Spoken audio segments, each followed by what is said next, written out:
Oregon is a 24.5 point favorite against the California Golden Bears. Can Cal even keep it close in Autzen Stadium?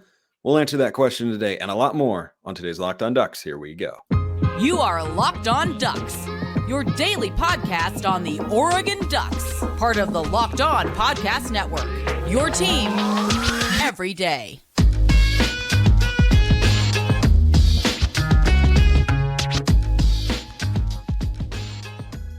Yes, it is that time once again for Locked On Ducks. I'm your host, Spencer McLaughlin. Thank you so much for making this your first listen or your first view of the day. Part of the Locked On Podcast Network, your team every day, and your number one source to stay up to date with the Ducks. So if you have not already, like, comment, subscribe, rate, and review, please, and thank you wherever you listen to or watch this show, which today is brought to you by Game Time. Download the Game Time app, create an account, use code Locked On College for $20 off your first purchase. It can be difficult to find people who cover the California Golden Bears. I assure you they do, however, exist. I've got one of them here with me today. His name is Thomas Dunn. He writes for California at writeforcalifornia.com, covering the Bears, rocking an old school, I believe what should have been a Deshaun Jackson jersey. This was the pre-NIL era, of course, Thomas, but I respect the history and tradition in the last time Oregon and Cal will meet for, I don't know, ever, maybe?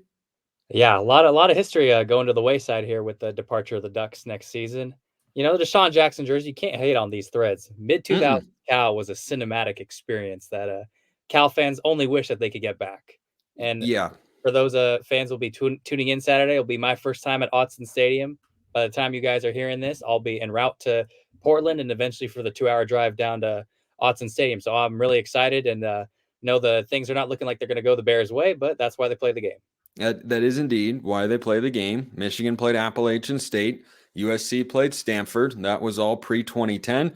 Thomas is trying to generate the pre-2010 vibes with the jersey, which I respect. I remember those jerseys came, or similar ones perhaps, I think the white versions, to Autzen in 2009, ranked number 6. It didn't go very well for the California Golden Bears. Final score, if I remember correctly, was the same score we've seen twice, almost 3 times this season for the Ducks, 42-6. It's kind of in that in that sort of range. Does it feel to you, Thomas, like we're just destined to have that sort of game? Oregon as a big favorite at home, rolling right now as the highest ranked one-loss team in the country. I mean, Cal's honestly, they've ran into several buzzsaws this year. Whether it's the ground and pound of Utah, whether it's been the renowned Ducks, even with their loss over in Montlake, and even the Washington Huskies before they took their small dive in the midpoint of their season, Cal's been facing pretty much every team at their best, aside from Utah and, well, really USC too, but that's a whole nother discussion. But this weekend, Bo Nix, that Tosh Lupoi-led defense, it all looks like a terror. Because when you go into Rice-Eccles Stadium and you not only beat the Utah Utes, but you beat them down at a game that they're supposed to beat you down with, just mercilessly, ground and pound for 60 minutes, and you go and do that, yeah, I'm afraid. But do I expect a Justin Wilcox team to just sit down and lay by the side and do nothing about it? No. Do I think they're going to win? Whole nother discussion, but we'll definitely get to that. Yeah, I don't think winning is in the cards here for Cal, but I think the question that we're trying to answer is, can they hang around? Because, I mean, everything about this game, the point spread, the teams, the players, coaches, the way they've been playing, the way everything has gone, everything points to Oregon wins big. And we'll get to predictions later in the show. I think Oregon is going to probably win big. If Cal is able to at least make the Ducks uncomfortable for a half, Thomas, that's going to look like what? It's going to look like a repeat of the 2019 Cal-Oregon game from Autzen Stadium. A lot of that game probably forgotten in a lot of Ducks fans' minds, but it's just Cal being an irritant for several quarters and really the whole game. No Chase Garbers for Cal in that matchup. Justin Herbert lining up under center for the Ducks, and Cal having at least, I believe it was 3 total turnovers en route to a 17-7 loss, but a 7-0 halftime lead for the Bears. If they want more of the same, they kind of have to hope the weather acts up for a little bit of a storyline. They have to hope that the Eugene weather forecast stays as is. I know it's gone from a lot of expected rain to somewhat expected rain, and within that, we don't really know the measurements. I think Cal's gonna need a little bit of that to fall in their favor. Again, they're gonna need Oregon not to really execute on third down, and Cal, for everyone saying, "Oh my God, the Justin Wilcox led team, their defense has to be the strength." It hasn't been the strength this year, but they somehow have to find a way to corral the big play and get Oregon off the field. Otherwise, it's gonna be probably another unassisted 50 burger like they gave up to Oregon State just a few weeks ago. Yeah, it's interesting. This Cal team is the inverse of what we have come to know Justin Wilcox led Cal teams to be. And this is his 7th season at the helm. Yeah. I think he's been there for quite some time now. One of those years was the COVID season, of course, and and by the way, Cal beat Oregon that year, and the Ducks were a favorite down in Berkeley, led in that game, and then they came back. But this Cal team this season, Thomas, I thought the Bears made a great offseason hire at offensive coordinator with Jake Spavital. He's been fantastic. They have put up 49 or more points twice. They had not done so on any such occasion prior in the Justin Wilcox era. They put up 58 against North Texas. That was the first time they hit 50 since Wilcox took over. They scored 49 against USC. They scored 40 against the Beavs. Offense hasn't been the problem. Now it's the defense that is the problem. And for the last 3 or 4 years, it's the exact opposite. You referenced 2019. Oregon fans probably don't remember that game. I barely remember that game. Travis Dye had 2 fumbles. Herbert threw a pick.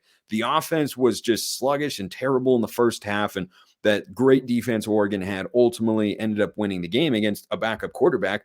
It was a forgetful win for the Ducks, but it was still a win. I don't even think the weather can help Cal here, because that tends to lean towards, well, you got to run the football. Well, Cal hasn't stopped anybody on the ground or through the air, and Oregon can move it however they want. Yeah, I mean, having Jackson Powers Johnson lining up right there, leading a bevy of a machine really for that offensive line at Oregon, it's scary.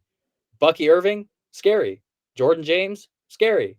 Patrick Herbert leaking out, scary. It's all scary.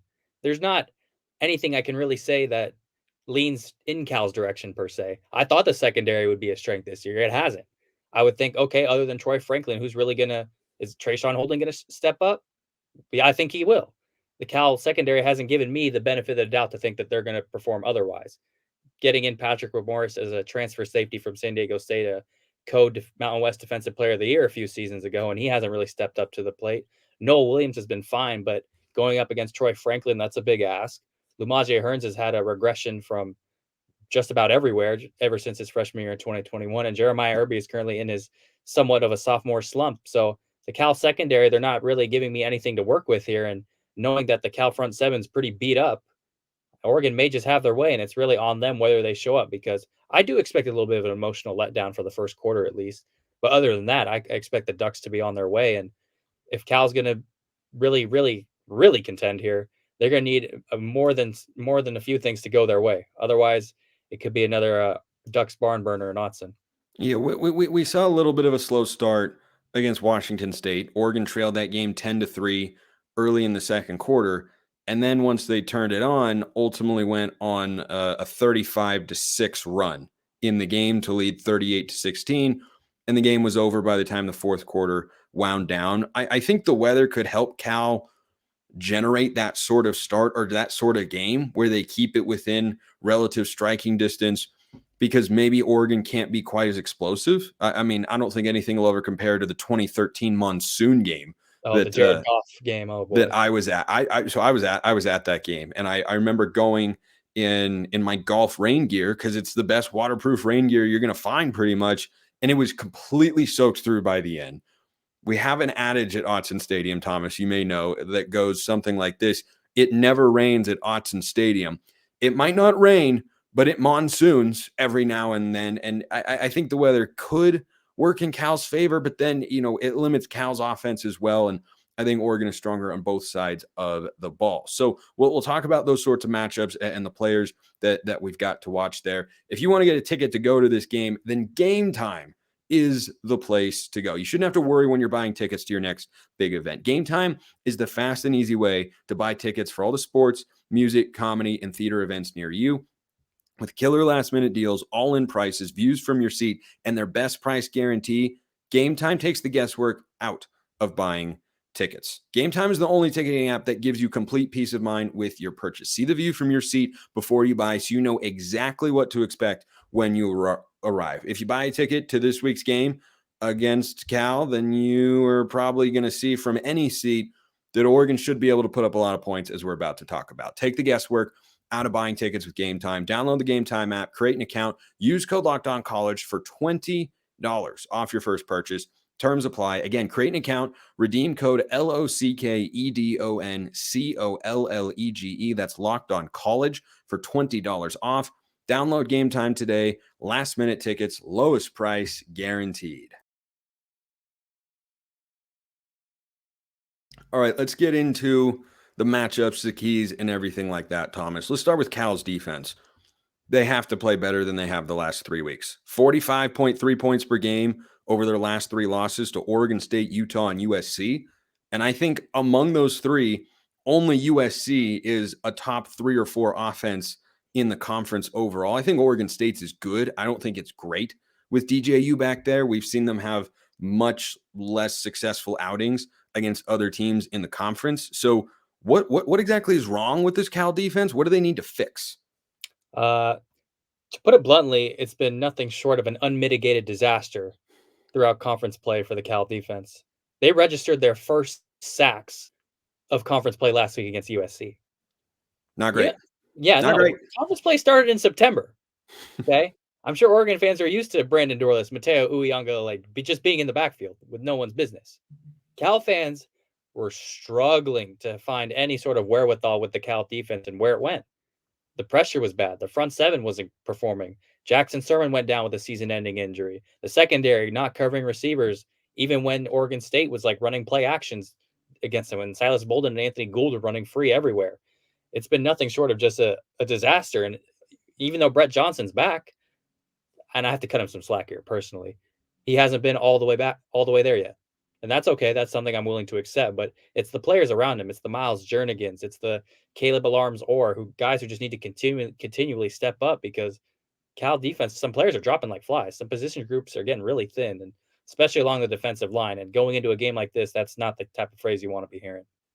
Yeah, their defense has really been regressing each of the last 2 seasons. It was pretty solid in 2021, and you had the same problem that Justin Wilcox has had, which is the offense isn't good enough. It's stale, outdated, not explosive. And then in 2022, defense takes a step back, offense still not very good.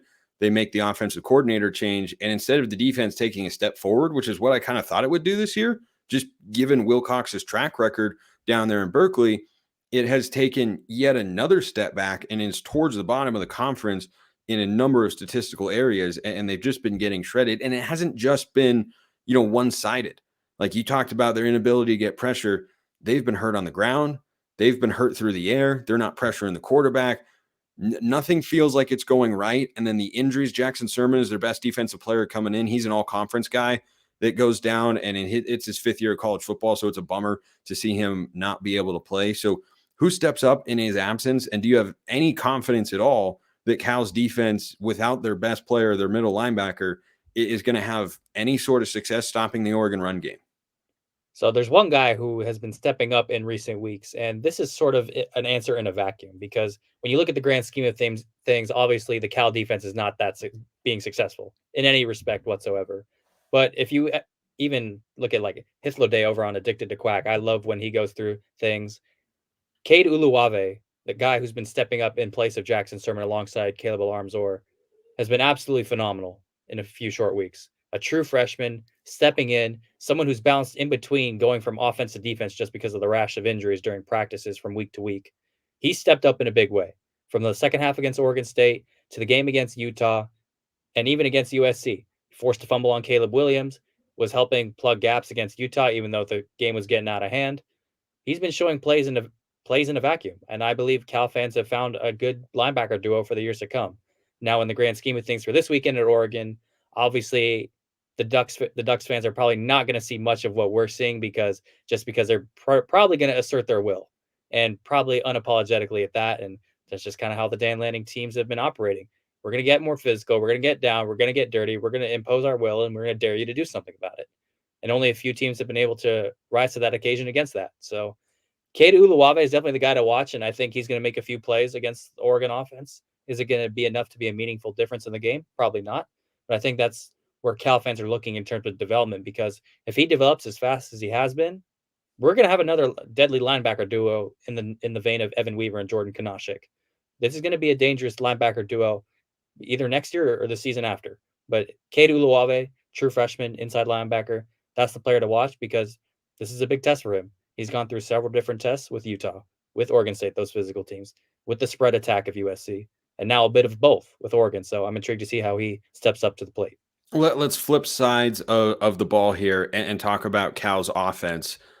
I over on Locked On Pac-12 was, semi-jokingly bullish on the California Golden Bears, as bullish as you can be on, a team with a preseason win total of 4.5. It later got bumped up to a 5.5 and such, but they're projected before the year to be kind of a middling to bottom tier team in the Pac-12, which is what they've been. Like they're not incompetent, they're not a disaster or anything like that. They're not getting blown out. I mean, Cal hasn't lost a game by more than, aside from Washington, more than 12 points this year. Am I right? They lost to Utah 34-14. Okay. So they did. Okay. No, so they did have a second win in there. But like, you look at the way they played against Auburn, SEC team, highly competitive game. You look at the way if Fernando Mendoza had been playing at that point in time, heck, it might have been a different outcome. You look at the way they played against USC and Oregon State. They're competitive in these games. They beat ASU, and ASU is a scrappy team, and they were able to knock them off at home. But Mendoza is the third quarterback they've tried. It was Sam Jackson, the transfer from TCU. He's not refined enough. Ben Finley, not dynamic enough. Mendoza is kind of in between those two, and they have a very RPO-heavy attack.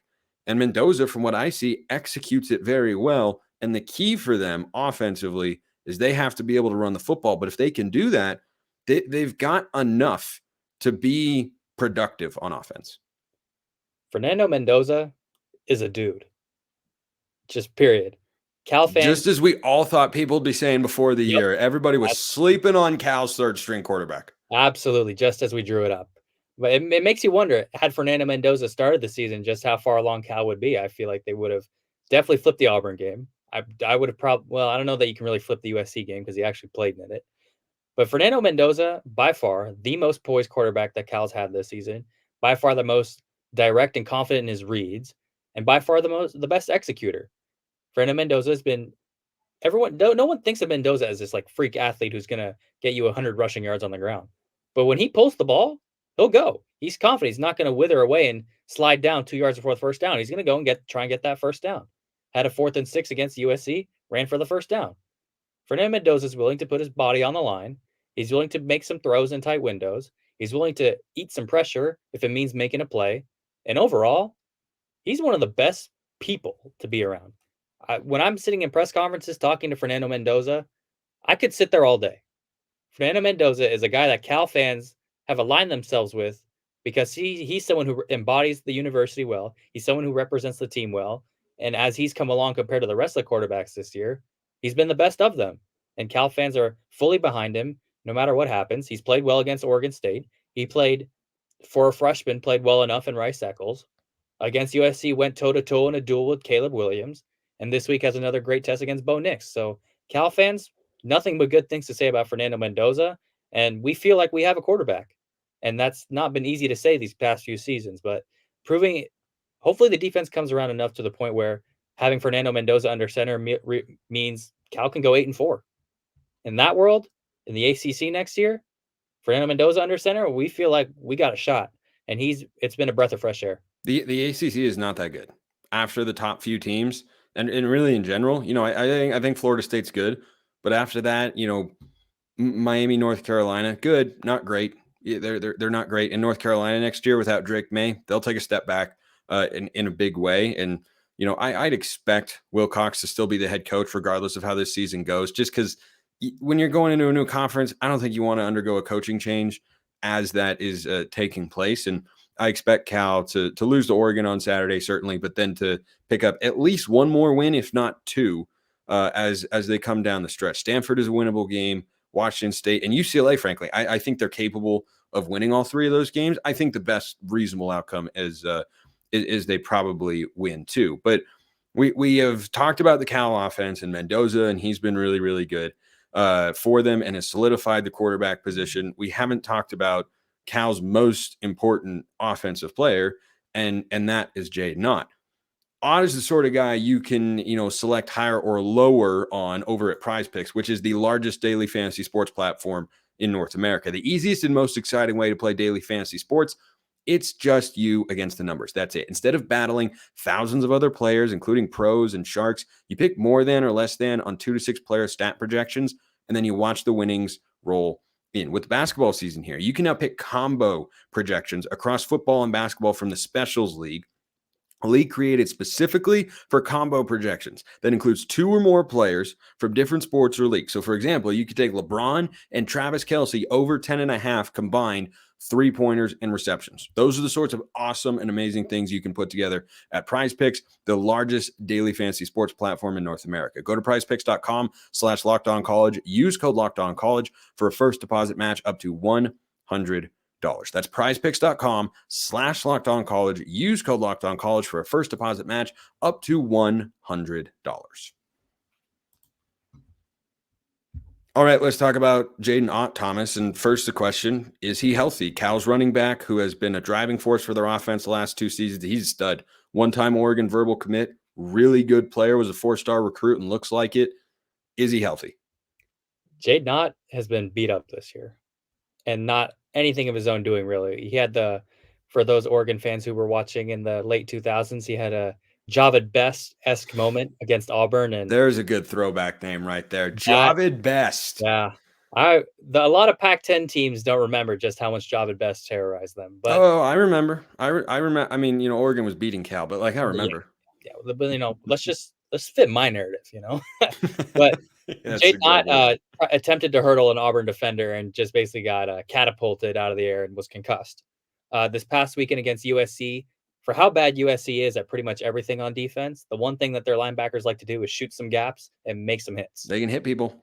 And that's kind of what happened. When Cal was on the goal line, I believe it was 2nd and goal at the 1, Jaden Ott, I believe, got in the end zone, but took an absolute shot from, I believe it was Eric Gentry, and was, I believe, concussed. Well, the speculation on my part is a concussion because he was not allowed to go back into the game. And Justin Wilcox said he was not, quote, he was not allowed to go back in, then backtracked and said he couldn't go back in. So that reads to me concussion protocol, something in that vein. Yep. Upper, neck concussion style injury. Jaden Ott, for what it's worth, was on the Cal football press conference banner this past Wednesday as for a media request. So inevitably he was healthy enough to take that. Same thing happened during Auburn week when we didn't really know, or the next week rather, against Idaho when we didn't really know if he was going to play. And then he did not end up playing.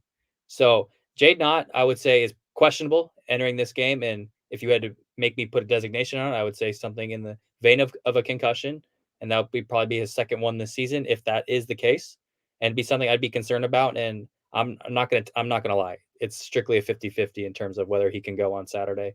He took a pretty nasty hit, and for him not to be able to come back in that fourth quarter in a game of that magnitude against USC, I think it spoke volumes to the precautions that the Cal medical staff is taking, and rightfully so, because concussions are a big part of the game.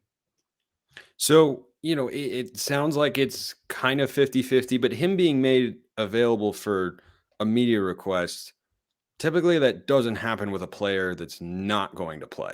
Right. That's the way that comes off to me. Is I don't know why you'd put a guy out there like that unless you're trying to do a big misdirection. Maybe.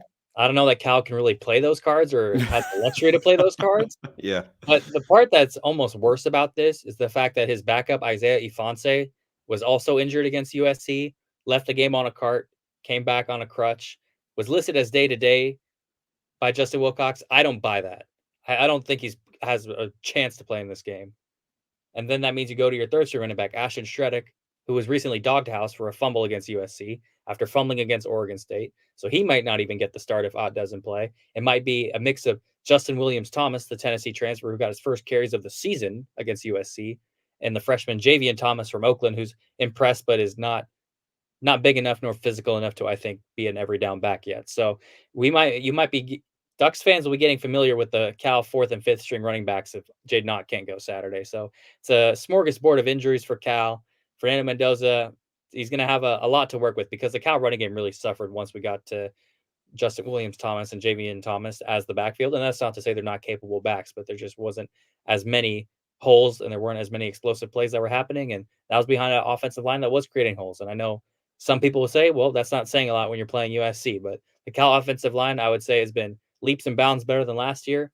It couldn't be worse than last year. but they've been leaps and bounds better. Offensive line coach Mike Blesh has been a godsend. Cal running game has been really good, and they're going to need it Saturday if they even hope to have a chance. Yeah, and I think they have to have Jay Knott as well. He's a guy who can make people miss, who is explosive. He's the total package. He can catch the ball out of the backfield. He'll pass block, run between the tackles, outside the tackles. He's physical. I think he's been really, really, really good. If he can't go, that's a pretty significant loss. The other name Oregon fans should be aware of going into this game offensively is Jeremiah Hunter. That's a really good wide receiver. I loved their tandem last year when they still had J. Michael Sturdivant. I was bummed for Cal when he left, and I thought it was a great pickup for UCLA, and it has been for that Bruins offense, limited in the passing game, though it has been down there for our old friend Chip Kelly. But I think that Jeremiah Hunter is probably one of the more underrated receivers in the Pac-12. Big, physical, good hands, contested catch, explosive plays. He's a guy who really brings the whole package to the table. He's a true number one receiver. Yeah, he is. Jeremiah Hunter, in recent weeks, he hasn't really gotten the volume per se from Fernando Mendoza, and I think that comes with chemistry style. I don't want to say issues, but just chemistry style learning. I think another receiver that's been underrated, he's a preferred walk-on who's broken into the rotation and taken the reins really as one of the reliable targets for Fernando Mendoza among other quarterbacks is Tron Grizel. And I think the only thing that he really needs to work on is gaining separation consistently. And I think Oregon will be a tough matchup for him. But Jeremiah Hunter and Tron Grizel, I think they're a really good duo. They're a duo that's really complemented each of these quarterbacks with back shoulder throws, being like lanky receivers, and in Hunter's case, being a really physical receiver. If you had to ask me whether Jeremiah Hunter is going to play on Sundays, I think he can. I think he'd be a late round draft steal. I think he'll make an NFL team happy. He's a hard worker, someone who wears his heart on his chest and gives it everything he's got. And I know last week against USC, he had a very, very rough punt return that I will say cost Cal the game and caused all the momentum to swing to USC. But I do believe Jeremiah Hunter has it in him to rebound and have a good day against the Oregon secondary, even if Evan Williams terrifies me. Well, Evan Williams has been really good blitzing and in run support this year in coverage. I think he's been a little bit up and down. I think Kyrie Jackson is the guy that should scare you the most. He's the best player in that Oregon secondary. So let's wrap up today with our predictions. I think Oregon wins. I think Oregon wins pretty big. The weather could get weird, could make it difficult for both offenses to move, but no matter what factor is at play, I like Oregon's offense more than Cal's, though I think the Bears' offense is closer to Oregon's than Cal's defense is to Oregon's defense. But I think the Ducks' offense is better than Cal's defense. I think the Ducks' defense is better than Cal's offense. This game last year was close for a little while. Then the Ducks pulled away from the Bears. I think 42-17 or 20-ish. In that area. Yeah, it was somewhere in that final score. I forgot to double check. I think this game looks a lot like that. I think Oregon continues, to play well on both sides, and I think Oregon wins 49-17 and continues the struggles of the Cal defense. Yeah, I'm going to go with my very humble prediction of Cal 56, Oregon nothing. And I'm just kidding. I'm just kidding, guys. I'm just kidding. For the record, just got to make sure. Yeah, I expect Oregon to, in the first quarter, I expect them to have a little bit of a lull. I expect Cal to go punch for punch with them very early in the game. But once Oregon gets their footing, I think they'll be well on their way to a victory. I think Fernando Mendoza showcases a player, too, that gets some Oregon fans intrigue about just who this Cal quarterback is. I think Bo Nix makes enough plays, especially on third and short, because the Cal front seven won't hold and run support. I think Bucky Irving will have a good day. I think Jordan James will have a good day. I think if Cal can attempt to take away one part of the offense for Oregon, that's how they're going to have to hope for the best here. I think Oregon wins a somewhat sloppy game. I don't even know if they'll backdoor cover per se, but I have Oregon 38, Cal 17. So Ducks, they're on a roll. They're a machine. They're looking like they're ready for the college football playoff, and they look like they're ready for a rematch with Washington. Curiously, I did ask Justin Wilcox if he had any personal feelings during the week about this matchup, considering everything that surrounds the Wilcox name when you think of the University of Oregon and now how he is as a Cal head coach. I got a non-answer from him, but I think in the back of his mind, he knows that this is a game that means a little more to him than the past, lasts against some other opponents. I think Justin Wilcox is going to walk into Austin, realize all that's come forth from the past until now, and realize, this is something special. Even if the game doesn't go his way and I get the angry press conference after, it's going to be something special. I think it's going to be special for me too. I'm excited to experience Austin Stadium for the first time. I'm excited to see someone who I watched in high school play for a long time in Evan Williams, coming from the Bay Area all the way up to Autzen Stadium. I think it's going to be a surreal experience, even if the game doesn't go Cal's way. And frankly, Spencer, I'm just excited, man. It's Cal's last season in the Pac, off to the ACC next year, and losing lots of our rivals. And hopefully, it's just another check mark for us. I don't know that I could come up with a better ending or a more optimistic one than that to the podcast. So I think we'll just, call it right about there. Thomas Dunn is at rightforcalifornia.com, at THOD_24 on Twitter. You better be rocking that Deshaun Jackson jersey at Autzen Stadium on Saturday, because I got to be honest, we here as Oregon fans, we love our uniforms, and those are beautiful straight up. So wear that to Autzen. Enjoy the game, my man. Thanks for coming on. Oh, yeah. It's coming on the plane. All right. Don't you worry. All right, good. We're gonna have a lot on our wardrobe coming up there. All right, good. I would expect nothing less. Thanks, man. Appreciate everyone listening. I'll see you next time. Enjoy the game. Have a wonderful rest of your day. I'll talk to you tomorrow afterwards. And until then, go Ducks.